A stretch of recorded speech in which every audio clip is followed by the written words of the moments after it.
ဒီ sentence နှစ်ခုရဲ့အဓိပ္ပာယ်အတူတူပဲလားအပေါ်က a small shoe factory နဲ့အောက်က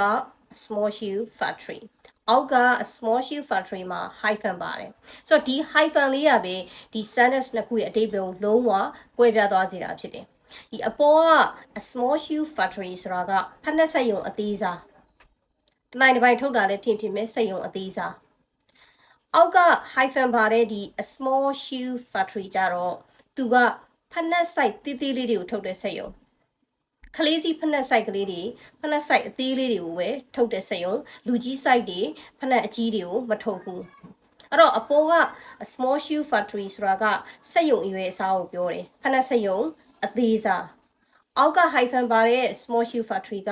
သူထုတ်တဲ့ဖက်နှက်ဆိုင်ကိုပဲပြောတာခလေးကြီးဖက်နှက်ဆိုင်အသေးလေးတွေကိုပဲထုတ်တာhyphen လေးတစ်ခုကအဓိပ္ပာယ်ကိုကွဲပြားသွားစေတာကိုဒါသတိထားမိတော့မယ်တချို့နောက်ကိုတွေးတဲ့ sentence တွေမှာလည်း hyphen လေးတွေးတဲ့အခါ